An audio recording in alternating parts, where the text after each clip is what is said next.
समर्पित किया है। तो ऐसे नेता आपके इंचार्ज हैं और गणेश गोदियाल जी जो हमारे पीसीसी प्रेसिडेंट हैं, यशपाल आर्या जी सीएलपी लीडर, हरक सिंह रावत जी, करण महाराज जी, गुरदीप सप्पल जी, काजी निजामुद्दीन जी, प्रकाश जोशी जी, सुमित रदेश जी जो लोकल एमएलए हैं, जिनके इलाके में ये बहुत बड़ा जलसा हो रहा है, भुवन कापेड़ी, संजीव आर्या जी, मनोज यादव जी, सुरेंद्र शर्मा जी, राहुल दिमवाल जी और गोविंद पिष्ट शहर अध्यक्ष, और यहाँ पर पधारे हुए मेरे भाइयों बहनों, किसान भाइयों और युवा मित्रों और मीडिया के मेरे दोस्तों, मैं बहुत दिन के बाद उत्तराखंड आया हूं। मैं पहले नैनीताल को 1973 में 1973 में पंतनगर में जो यूनिवर्सिटी है वो देखने के लिए आया था। उस वक्त मैं एमएलए था।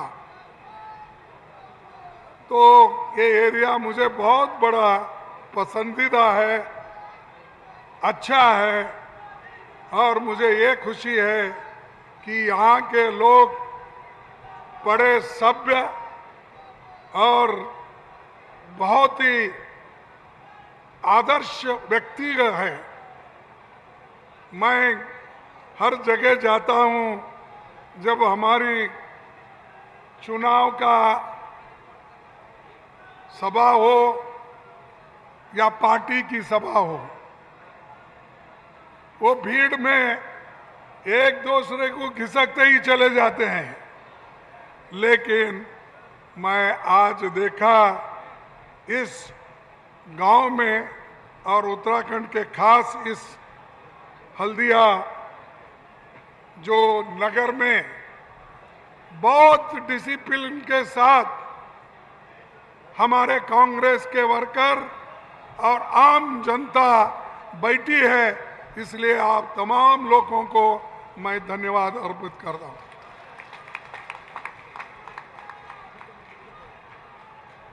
भाइयों, ये यहां से आपको विजय शंखनाद रैली के नाम से पुकारना है।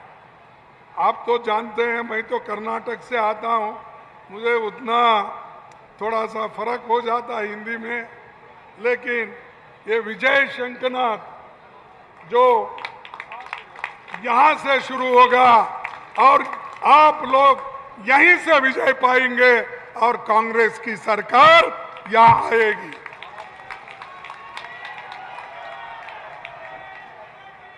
साथियों, ये देवभूमि के नाम से जाना जाता है और ये एक पवन धरती है, उसे मैं नमन करता हूं, और वीरों की भूमि है, इसीलिए यहां नमन करता हूं। और यहां पर 2 रेजिमेंट है, एक कुमाऊं और गढ़वाल रेजिमेंट, ये बहुत मशहूर है और सारे देश में इसका नाम है। परमवीर चक्र पहला यही मिला, इसीलिए आप गर्व के साथ कह सकते हैं कि हम देश के लिए लड़ने वाले लोग हैं, देश की हिफाजत करने वाले लोग हैं, देश की रक्षा करने वाले लोग हैं, देश को आजादी दिलाने वाले लोग हैं। साथियों,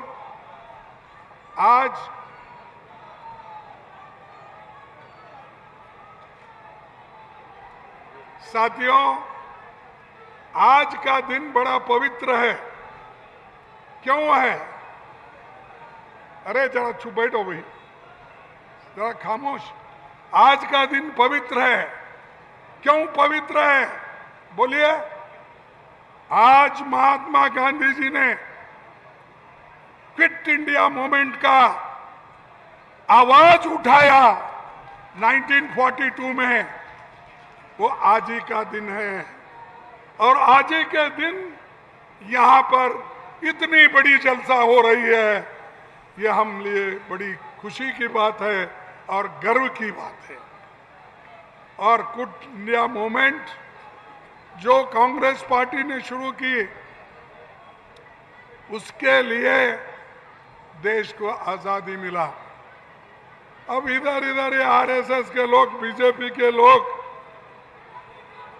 बहुत बातें करते हैं। एक चुप बैठो, एक खामोश बैठो, सुनो। कौन है ये गांधी जी ने जो आवाज उठाई, डू और डाई, भारत छोड़ो, और इस गांधी जी के आवाज से ब्रिटिश बहुत थरथरा रही। और गांधी जी ने इस स्लोगन देकर लोगों को यूनाइट किया और लोग एक होकर ब्रिटिश को यहां से सत्ता से भगा दिया। वो कांग्रेस की देन है। ये बीजेपी और आरएसएस देश के लिए कुछ नहीं किया, आजादी के लिए कुछ नहीं किया। मेरे को बताओ, कोई आरएसएस का आदमी देश के आजादी के लिए जेल में गया है? आपके पास कोई बीजेपी के चेले गए हैं? अगर गए भी है तो वो लोग ऐसे होंगे जो कांग्रेस में रह के उधर भाग गए होंगे।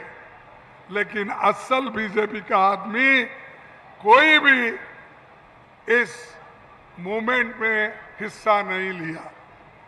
अरे ये इतिहास है तुम्हारा। और हमको हमेशा सिखाते हैं देशभक्ति। अरे देशभक्त तो असल हम हैं, तुम सब भगोड़े हैं। और तुम तो ब्रिटिशों को शरण गए, उसके चरणों में बैठे और हमको सिखाते हो।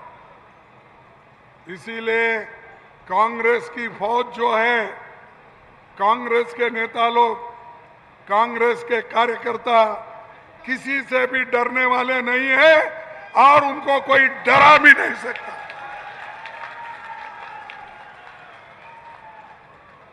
हम हमारे संविधान को बचाने के लिए थे। हम जो काम कर रहे देश के हित में कर रहे हैं, लोकतंत्र को बचाने के लिए कर रहे हैं, दलितों की हिफाजत के लिए, महिलाओं की हिफाजत के लिए, विद्यार्थियों की सुरक्षा के लिए हम काम कर रहे हैं। और नौजवान लोग जो आज हमारे साथ जुड़ रहे हैं, वो देश की रक्षा करने के लिए जुड़ रहे हैं। उनका हम स्वागत करते हैं। राहुल गांधी जी कन्याकुमारी से लेकर कश्मीर तक पैदल चले। किनके लिए? इस देश के संविधान को बचाने के लिए। उन्होंने युवाओं के लिए बहुत कुछ काम किया, कर रहे हैं, लेकिन मेरे को ऐसा कोई नेता बताओ बीजेपी में जो नरेंद्र मोदी हो, शाह हो और उनके कोई चेले हो,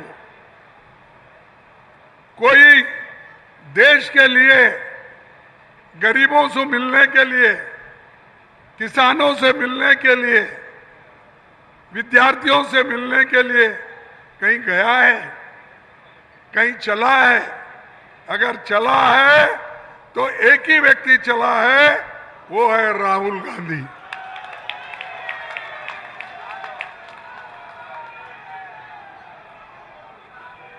अरे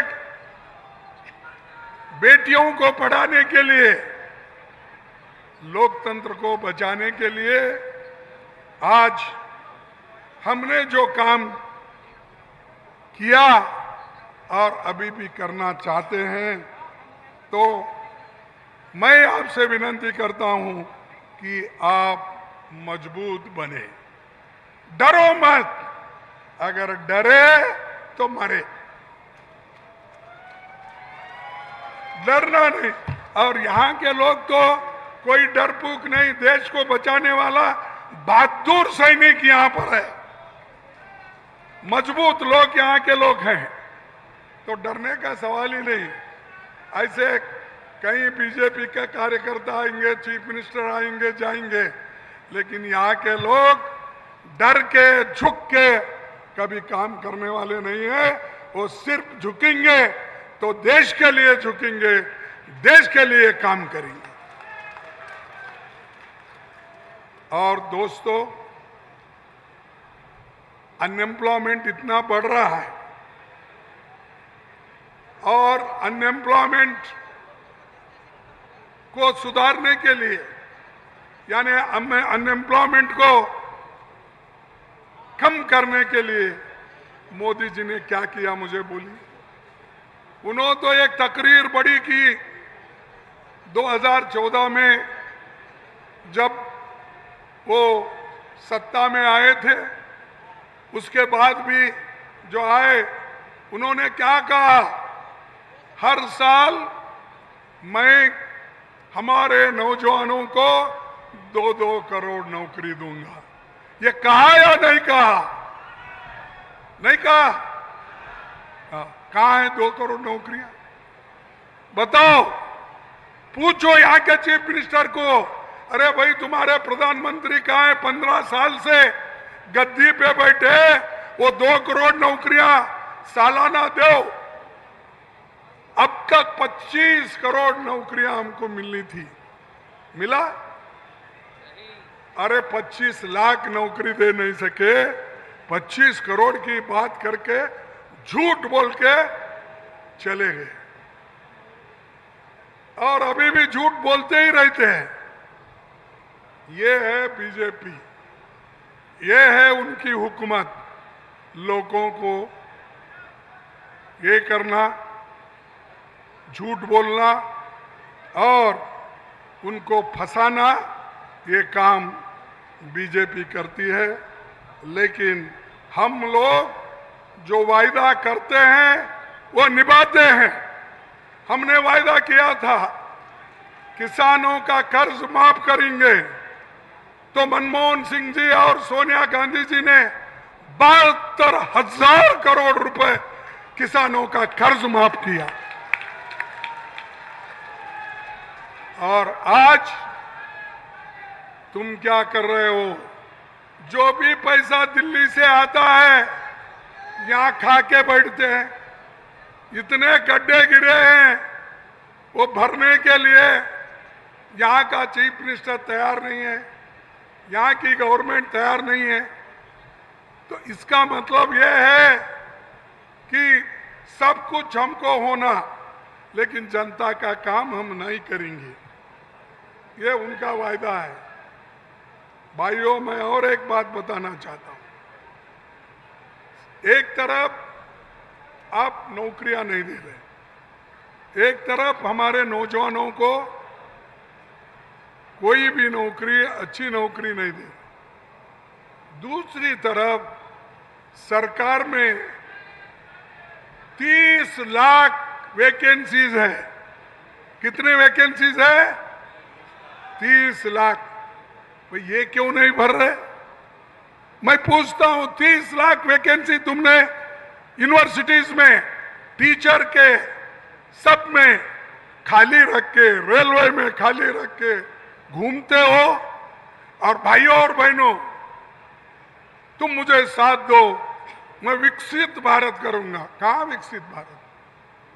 तुम्हारे पास ना विकसित भारत का आइडिया है, ना जनता के भलाई की विजन है। अगर कोई किसी के पास विजन है, वो सिर्फ कांग्रेस के पास है। और कांग्रेस सत्ता में आई तो आपकी जो मंशा है वो हम पूरी करेंगे।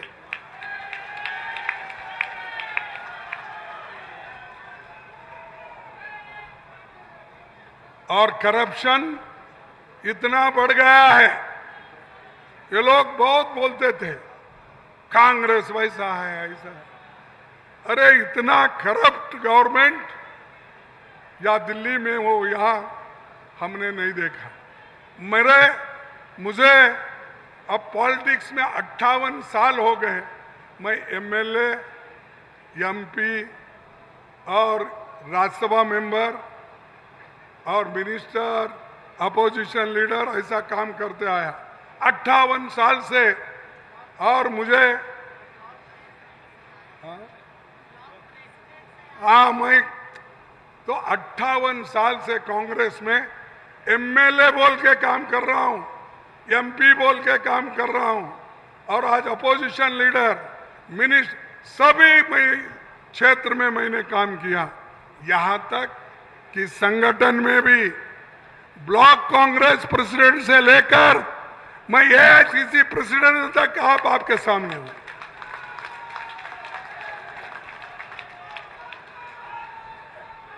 हम यूं ही नहीं आए, हम लड़ते लड़ते आए।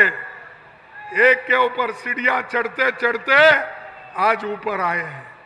लेकिन ये लोग जिसको करप्ट बोलते हैं, जिसको जेल में डालते हैं, जिसको इनकम टैक्स के दायरे में लाकर कटघरे में खड़ा करते हैं, वैसे लोगों को मोदी और शाह भर रहे, इतना भर रहे कि सबको ले रहे। और लेकर वो कह रहे बहुत अच्छे लोग हैं। तो एक बड़ी वॉशिंग मशीन रही थी ना, मालूम है ना आपको? तो बड़े वॉशिंग मशीन में जैसा कपड़ा हम डालकर क्लीन कर लेते हैं, वैसा शाह और मोदी ने जो गंदे लोग थे, जो करप्ट लोग थे, उनको अपने वॉशिंग मशीन में डाल के ये क्लीन है बोल के उठा लेके गले लगा ले। ये ऐसे लोग हैं। इसीलिए मैं आपसे निवेदन करूंगा कि जो हम कहते हैं वो करने के लिए आज नहीं, पहले से भी तैयार है। हमारा चाहे वो फूड सिक्योरिटी एक्ट हो, चाहे नरेगा स्कीम हो, चाहे अपना हेल्थ मिशन हो, ये सारी चीजें हमने करके दिखाई। लेकिन इनके पास ये कुछ भी नहीं है। नौकरियां यहां बिकती है इनके पास। किसी की अगर भर्ती भी होती है तो उस वक्त पैसा दिए तो नौकरी, नहीं तो नहीं।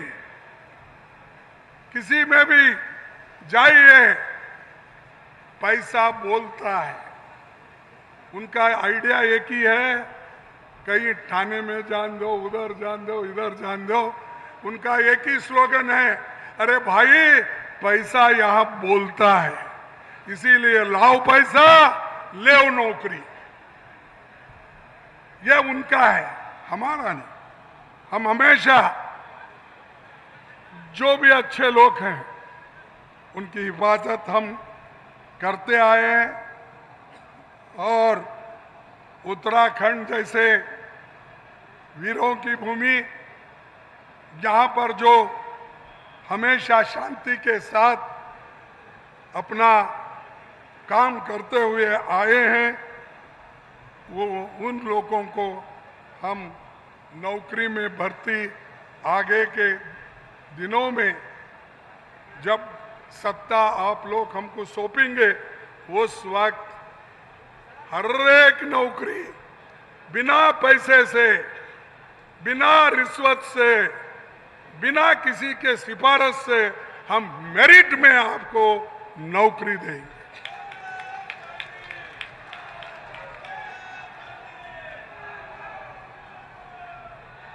अरे इतने उत्तराखंड के हमारे लोग इतने होशियार हैं कि वो आज जितने भी सेक्रेटरिएट में सेक्रेटरीज होके बैठे हैं, बहुत से जगह वो सब देन उत्तराखंड के लोगों की है।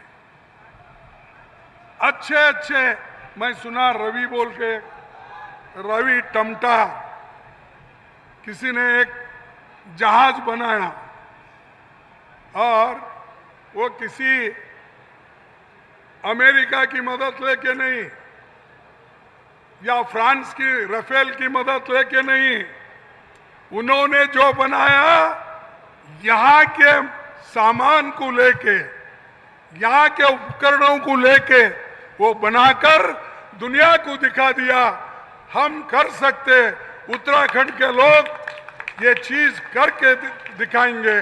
ये कहकर उन्होंने करा, आज पूरे लोग देख रहे हैं। तो ऐसा ये हमारा उत्तराखंड है। इसीलिए मैं आपसे, हमारे युवाओं से यही चाहूंगा कि आप लोग एक होकर आप चलिए और खास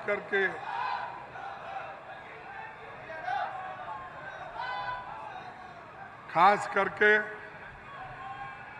जो दिल्ली में जंतर मंतर पे घटना हुई, आप जानते हैं, वहां के विद्यार्थी छात्र क्या चाहते थे? वो यही चाहते थे, भाई पेपर लीक हो रहे बार बार, और बार बार जब पेपर लीक होते हैं हम लोग परेशान होते हैं। इसीलिए आप जो पेपर लीक करते हैं उन पर एक्शन लो, यह उनका कहना था। लेकिन शाहद और मोदी जी ने क्या करा? उनके ऊपर पैलेट गन चलाया, उनके ऊपर गैस छोड़ दिया, उनको लाठी चार्ज किया, लाठी में करंट लगाकर विद्यार्थियों को मारने की कोशिश की, लाठी में कीले लगाकर वो मारे।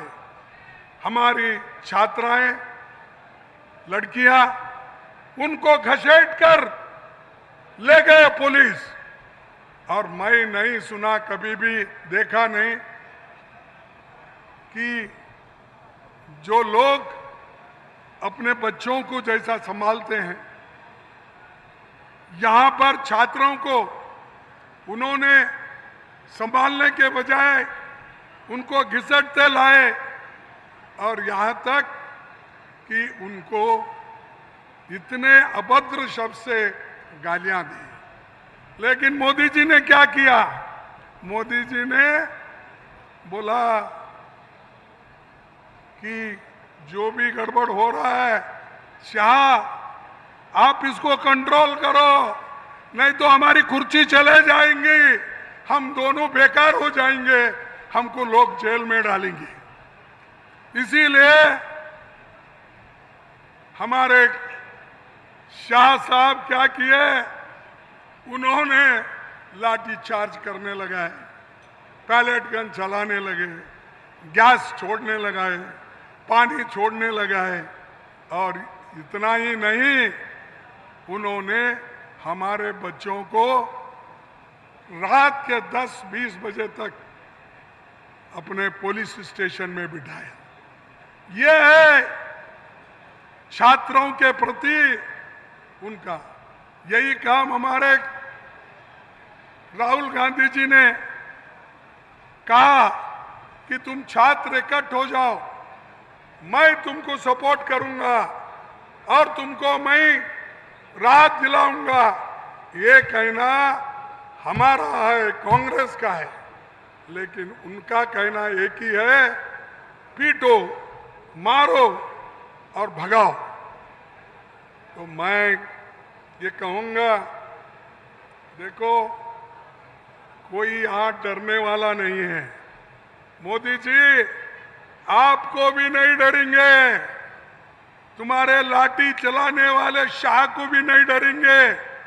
मैं ये पूछता हूं, अगर तुम सच हो तो पार्लियामेंट में आकर आप क्यों बहस नहीं करना चाहते? हम आपको डिबेट मांग रहे हैं, हम आप दूसरा कुछ नहीं पूछ रहे। हम बोल रहे आओ, कैसा ये गड़बड़ हुआ, किसने मारा, क्यों मारा, हमको बताओ। इस पे बहस होगी, हम मिलकर बहस करेंगे, क्या गलतियां हम बताएंगे। अगर तुम चाहते तो सदन चलता था। सदन को बंद करने में अगर किसी का हाथ है, वो बीजेपी सरकार का, मोदी जी का, शाह का हाथ है, हम लोगों का कुछ नहीं। हम लोग तो खड़े रहते हैं, हम मांगते हैं डिस्कशन के लिए। सबसे आगे वो रिजुजू को करते हैं, आओ तुम ही बोलो। अरे ये क्या, हमारे पास कहते हैं एक हर मरीज क्या है, उसकी दवा एक ही होती है, उसको रामबाण कहते थे, हमारे पास जिंदा तिलिस्मात कहते हैं। हमदर्द कंपनी का है वो। कौन सी भी बीमारी होने दो, अगर किसी को बुखार आया, हमदर्द का जिंदा तिलिस्मात 2 बूंद डालो। अगर किसी को सर्दी हो गई, जिंदा तिलिस्मात के 2 बूंद डालो। ऐसा हमेशा वो लोग रिजू जी को आगे करके उनको जिंदा तिलिस्मात के जैसा उपयोग कर रहे हैं। अगर हिम्मत है तो आप आके भाषण करो, आप बताओ ना, क्यों डर रहे हो? बाहर तो बहादुरी की बात करते हो, मेरी 56 इंच की छाती है बोलते हो। अब भाई तुम्हारी 56 इंच की छाती कहां गई? सुकुड़ गई, क्या बोलते उसको, सुकुड़ गई, कहां गई? आके आपके विद्यार्थियों की समस्याओं को सुलझाने के लिए हमसे बात नहीं कर सकते। हम आपको कुछ और मांग रहे हैं, कुछ नहीं, लेकिन वो नहीं आना चाहते। और जो कुछ उत्तराखंड में डेवलपमेंट हुआ, वो पंडित जवाहरलाल नेहरू जी के जमाने में हुआ, कांग्रेस के जमाने में हुआ, इंदिरा गांधी के जमाने में हुआ। और जो कुछ भी या हाईवे हो, सब कुछ कांग्रेस ने किया। इन्होंने क्या किया, अच्छे रास्ते को गड्ढे खोदने का, फिर वो भरने का, पैसे उठाने का, यही काम ये करे हैं। तो इसीलिए मैं आपसे निवेदन करूंगा कि आप हिम्मत से लड़ो। यहां पर और क्या हुआ, ये अंकिता भंडारी का केस तो आपको मालूम है ना। अंकिता भंडारी का केस इतना डिले क्यों हुआ न्याय देने में? क्योंकि आप नहीं चाहते थे, आप ही के लोग उसमें इन्वॉल्व है, आप ही के मिनिस्टर के बच्चे इन्वॉल्व है, इसीलिए आप उसको छुपा के रखे और आप आवाज नहीं उठाते। जो अन्याय हुआ है, जिसके ऊपर अत्याचार हुआ है, उसके खिलाफ आप आवाज नहीं उठाते, उत्तराखंड वालों की बात नहीं करते। महिलाओं की बात नहीं करते। इसीलिए ऐसे लोगों को सत्ता में रहने देना या निकाल के फेंकना, आप कहिए क्या करना चाहिए? निकाल के फेंकना। तो ये एक तरफ तो कानून की व्यवस्था खराब हो रही है और दूसरे तरफ महिलाओं पर अत्याचार, दलितों पर अत्याचार चल रहा है। तो ये सब ठीक होना है तो कांग्रेस आना जरूरी है। तो इसीलिए मैं बोलूंगा, लाओ लाओ कांग्रेस, लाओ लाओ लाओ लाओ लाओ। इसीलिए आप कांग्रेस को लाओ और हम बेहतरीन हुकूमत आपको देंगे। और ये लोग धर्म के नाम पे और आरएसएस के लोग हो या बीजेपी के, धर्म के नाम पे सबको कुछ कहना चाहते। अरे धर्म के नाम पे तो आप लूट रहे हो। इधर हमारे उत्तराखंड में भी केदारनाथ और बद्रीनाथ, उधर नीचे अगर जाते हैं तो राम मंदिर, लूटो बांटो, लूट रहे, कोई पकड़ रहा नहीं उनको। हम क्या भगवान के खिलाफ है? हमारे लोग कोई भगवान के खिलाफ है? किसी का नाम इसमें भगवान के नाम के विरोध में कोई कुछ करता है? अरे भगवान उनकी आस्था है, हर आदमी अपने आस्था पे चलता है। लेकिन तुम तो आस्था के नाम से, भगवान के नाम से सोना चोरी किए, चांदी चोरी किए, चांदी के ईंट चोरी किए और रामचरितमानस का, सोने का वो क्या कहते हैं, सोने का वो, ये भी रामचरितमानस का वो किताब भी लेके गए। ऐसे लोग हमको सिखाते हैं कि देखो देखो ये राम के खिलाफ है। राम के खिलाफ हम हैं, आप हैं। चोरी करने वाला राम के खिलाफ है, चोरी किए हैं ये सवाल उठाने वाला खिलाफ है। आप ही बताइए। हम तो तुम्हारे गलतियां बता रहे, तुम जो खा रहे हैं, चोरी कर रहे हैं, वो चोरी को उठा रहे हैं हम, लेकिन आप मान रहे हैं। मैं पार्लियामेंट में जब कभी उठता हूं या ऐसे सवाल पूछता हूं तो एकदम 60-70 लोग उठते हैं, 60-70 लोग उठकर गड़बड़ करते हैं। मुझे अपनी बात रखने के लिए भी समय नहीं देते। मैं कहा पहले सुनो भाई, उसके बाद तुम रिप्लाई करो, हम भी रिप्लाई करेंगे। नहीं सुनते। क्यों नहीं सुनते? उनकी चोरी बाहर आएगी, उनका चांदी का ईंट बाहर आएगा, सोने का ईंट बाहर आएगा, जितने भी लोग गहने दिए वो गहने बाहर आ जाएंगे। इसीलिए ये चोर लोग हमेशा वहां पर हमारे को तंग करते हैं। इसीलिए मैं कहना चाहता हूं, वहाँ जो एसआईटी कुछ बना के रखे हैं वो मैं समझता हूं उससे ज़्यादा कोई प्रयोजन नहीं होगा, क्योंकि उसको छिपाने वाले लोग सरकार में हैं और हमेशा इनकी आदत है। हमारी सरकार डबल इंजन सरकार है। वो यूपी में भी, वो क्या नाम उनका, त्यागी क्या है, योगी भी वही कहते हैं मेरा डबल इंजन की सरकार है। रोज दोनों की फोटो आती है और यहाँ पर उत्तराखंड में भी बोलते हैं ये डबल इंजन की सरकार है। अरे मैं रोज फोटो देखता हूँ, सालाना एडवर्टाइजमेंट के लिए 1000 करोड़ रुपए खर्च करते हैं। किसका पैसा भाई?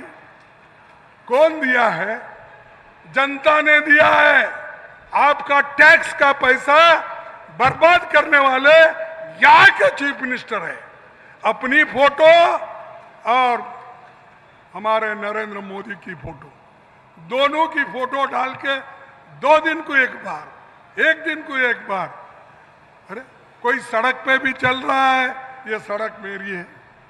कोई स्कूल सैकड़ों साल पहले चल रही, अरे हमारे जमाने में बनी। ये डबल इंजन की सरकार बोलने वाले। तो इसीलिए इस एक इंजन तो चलता नहीं इनका। अब उसको इंतजाम भी अच्छा किया, हमारे गडकरी साहब ने इंतजाम अच्छा किया, इंजन कैसा खराब होना। इसीलिए उन्होंने E20 क्या E20 करके पेट्रोल और डीजल मिला के चलाने के लिए उन्होंने इनको कहा। वो डालते ही इंजन खराब होती है, चलता नहीं। ये किस सरकार का है देन? किस सरकार का है? ये बीजेपी का है। अरे अपने इंजन को भी खराब करने वाले आप लोग हो।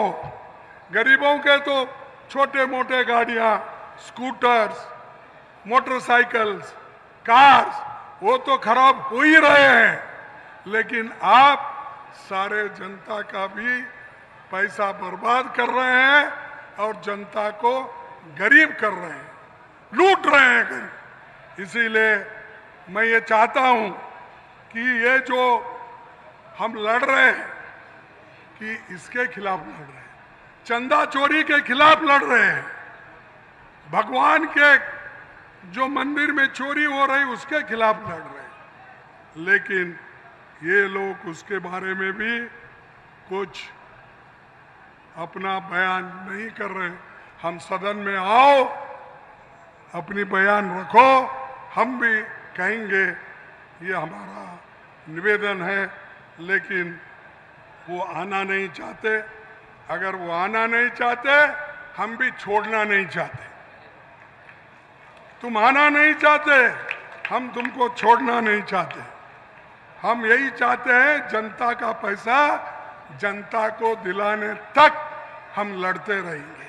छात्रों का ऊपर जो अन्याय हो रहा है उसको हम ठीक करने तक नहीं छोड़ेंगे, नहीं सोएंगे, लड़ते रहेंगे।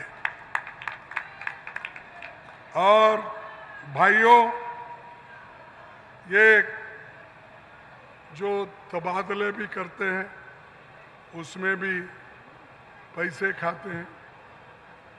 पिछले 9 वर्ष में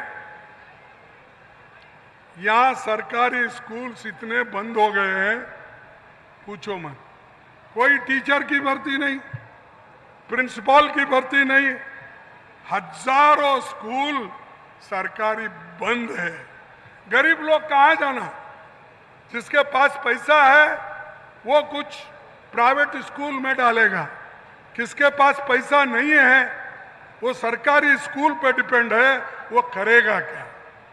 तो गरीबों को खत्म करने का भी ये एक तरीका बीजेपी ने ढूंढा है, तो वो कर रहे हैं। तो पिछले 9 वर्षों में यहाँ की सरकार ना स्कूल में भर्ती कर रही है, टीचर्स, प्रिंसिपल्स, इस सब को दूर रखा। टेक्निकल एजुकेशन यही हालत है। और मैं यही कहने आपको आया हूँ कि कांग्रेस ने जो हमेशा गरीबों के हित में काम किया है, हम आगे भी करते रहेंगे। और हमको सिर्फ आपका साथ होना चाहिए, क्योंकि अगर आप साथ नहीं देंगे हम चलेंगे नहीं। तो मैं यही चाहूँगा कि आप हमको साथ देंगे। और एक बात मैं बताना भूल गया, अग्निवीर, अरे 4 साल काम करो, घर को जाओ। अब पहला बटालियन वापिस आ रहा है ट्रेनिंग लेके। इसमें कौन भाई? पहले तो जितने आर्मी में वैकेंसी होते थे उस वैकेंसी को भर्ती करते थे। तुम क्यों कर रहे, क्यों नहीं कर रहे? क्योंकि उनके लोग तो आर्मी में जाते नहीं, जान देते नहीं। ये तो जान लेने वाले लोग हैं, जान देने वाले नहीं है। या आजादी के लिए हो, देश के लिए हो, ये लड़ने वाले लोग नहीं। ये अग्निवीर करके लगाकर हमारे बच्चों का जीवन बर्बाद किए। तो हम चाहते हैं कि जहां भी वैकेंसी हो हम भर्ती करेंगे, अग्निवीरों को रिस्पेक्ट देंगे। उतना ही नहीं, ओल्ड एज पेंशन जो पिछले का है, जैसा हम हिमाचल में लागू किया, यहां भी लागू करेंगे। और इस सारी चीजों को हम अपने लक्ष्य में रखकर आगे बढ़ेंगे।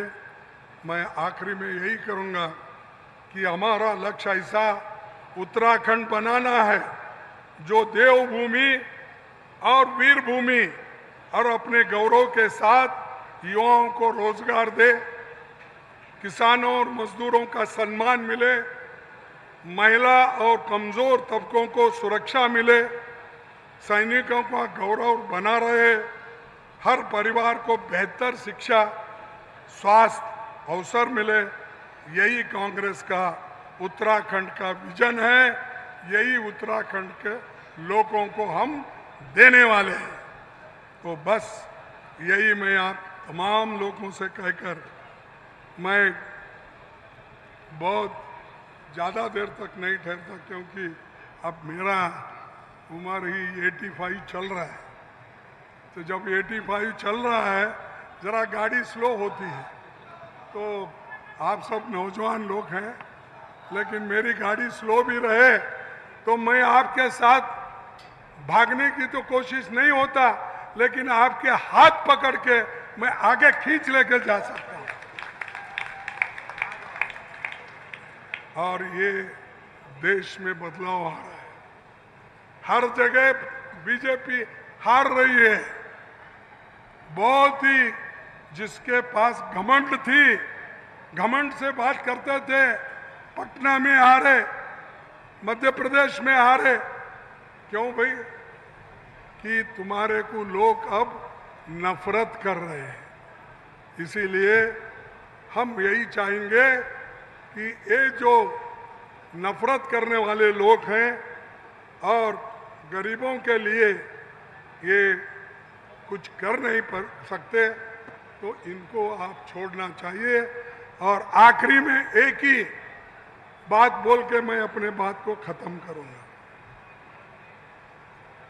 एक संदेश है जो हमारे दुष्यंत कुमार, शायद यहीं के हैं, हाँ, उनका एक कविता है।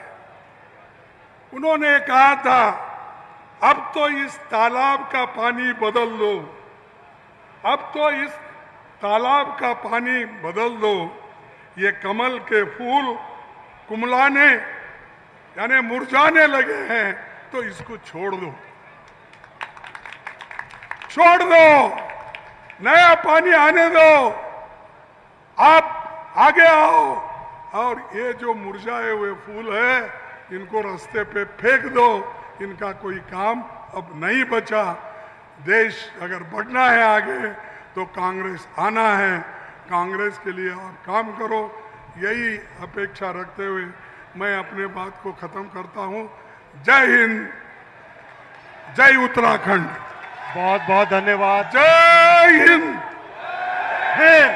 अरे उधर पीछे के लोग, जय हिंद, जय हिंद, जय हिंद, जय हिंद, जय उत्तराखंड, जय उत्तराखंड, जय उत्तराखंड, जय उत्तराखंड, जय उत्तराखंड, जय उत्तराखंड। आप सभी को मेरा धन्यवाद, सभी को बहुत बहुत धन्यवाद आदरणीय अध्यक्ष जी। आपने शब्द रूपी आशीर्वाद से जनसमूह को संबोधित किया। सभी लोग अपने स्थान पे हो जाए। मैं गुजारिश करूंगा नगर अध्यक्ष और जिला अध्यक्ष से आए हुए नेताओं का और राष्ट्रीय अध्यक्ष जी का धन्यवाद करें। धन्यवाद। माननीय हमारे राष्ट्रीय अध्यक्ष मल्लिकार्जुन खड़गे जी, आप हमारे बीच में आए। हमारा सम्मानित मंच, हमारे माननीय प्रभारी जी, हमारे माननीय प्रदेशाध्यक्ष जी, नेता प्रतिपक्ष जी, हमारे सभी पूर्व विधायक और सभी हमारे कांग्रेस के वरिष्ठ नेता, जिन्होंने आज हम लोगों को यहाँ पर अपना समय दिया, आशीर्वाद दिया। और मैं खास तौर पर अपने सभी कार्यकर्ताओं का, युवा साथियों का, मातृशक्ति का, अपने बुजुर्गों का, अपने भाई